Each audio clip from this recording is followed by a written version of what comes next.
Have you ever come across a scenario during your travels in SWTOR and thought to yourself, that looks kind of familiar? Well, then you're not alone in that. Hey everyone, I'm Illeva, and here are the best Easter eggs in Star Wars: The Old Republic. Since the game is brimming with references and Easter eggs, I will limit it to what we can find in the open world. So if you're new here, then please make sure to hit that subscribe button so that you don't miss out on future videos and shorts. This one is quite easy to miss, since it's pretty rare for most players to travel to this part of the Imperial fleet. But if you travel to the Sire's Shadow, and instead of going to the missions deck where all the operations are located, you instead take the elevator to the command deck. Here you will find some very familiar figures gathered for a briefing.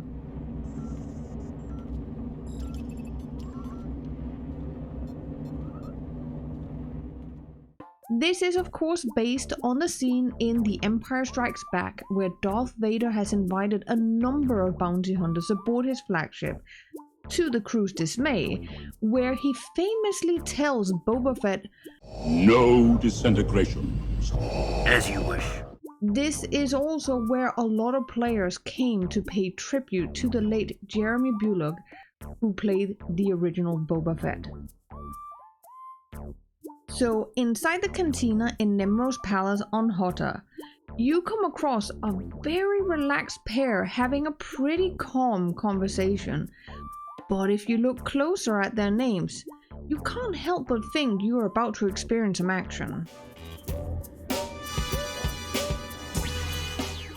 With names like Honduo and Gripo, this can only be a reference to the scene from A New Hope, where the debates are still ongoing whether Han shot first, or if it was Greedo.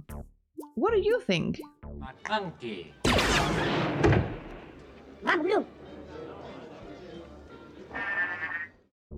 In the same cantina, at a table nearby, we see another reference to A New Hope. Here you see a very animated Wookiee playing against a half-dismantled protocol droid. I guess this droid didn't know about how Wookiees will tear off the arms of their opponents when losing. This is of course a clear nod to the scene aboard the Millennium Falcon, where Han Solo warns C-3PO and R2-D2 against the moody nature of a Wookiee, as R2 is winning in a game of Dejaric against a very disgruntled Chewbacca, and 3PO swiftly advises, I suggest a new strategy, R2. Let the Wookiee win.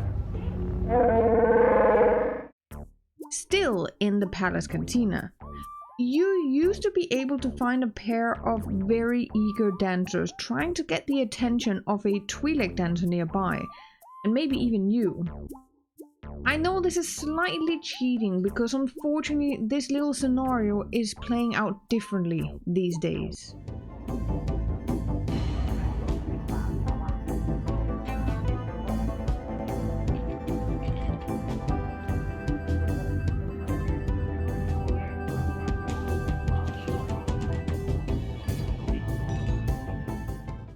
This is of course a reference to an SNL sketch called The Roxbury Guys with Chris Kattan and Will Ferrell featuring Jim Carrey from 1996, which is probably one of the most famous skits ever. It's too bad it's no longer immortalized in SWTOR. It always puts a smile on your face when you see this goofy dance.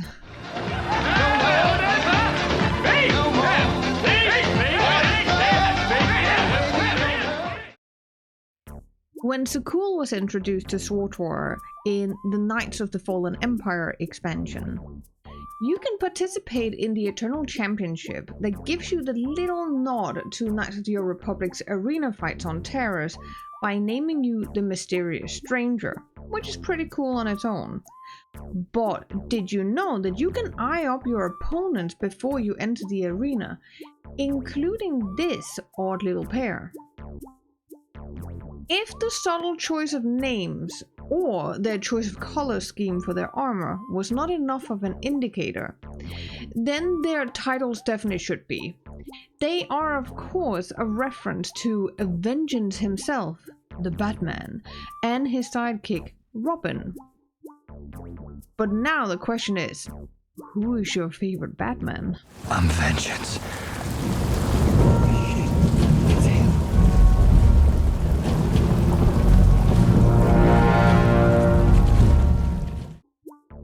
So Tatooine is a planet full of references and nostalgia, from the city names to landmarks to ambient music playing.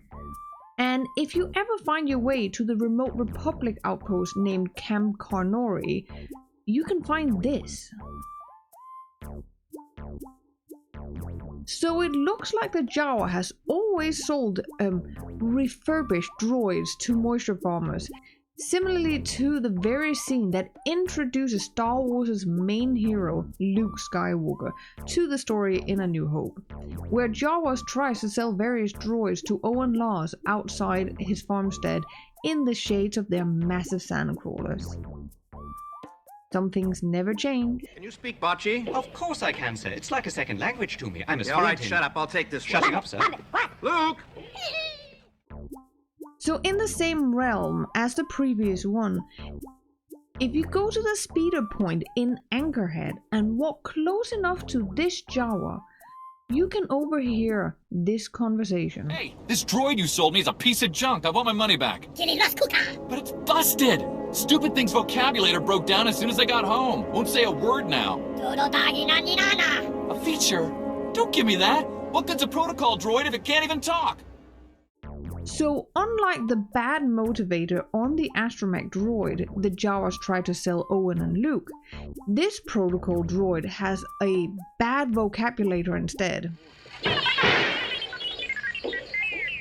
Uncle Owen, Yeah? this R2 unit has a bad motivator, look! Hey, what are you trying to push on us? Imagine if that had been C-3PO.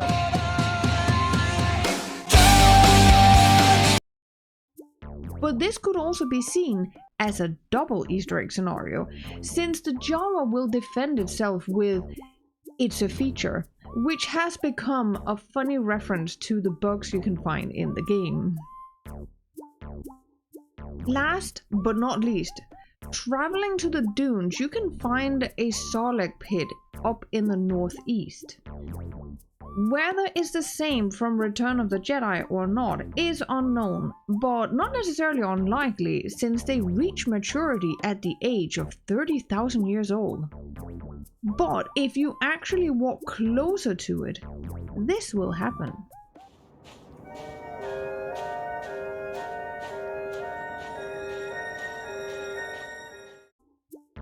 So the music changes upon approach from the regular Tatooine ambient music to the theme, the desert and the robot auction by the legendary John Williams. And it hits you right in all those feels every time. So this was, in my opinion, the best Easter eggs in Star Wars: The Old Republic. Did you agree? Did I miss any? Let me know in the comments down below. Thank you for watching. I would of course like to thank my amazing patrons for their continued support. I really do appreciate it. And of course, if you would like to become a patron for as little as $1 a month, then links and more details can be found in the description down below.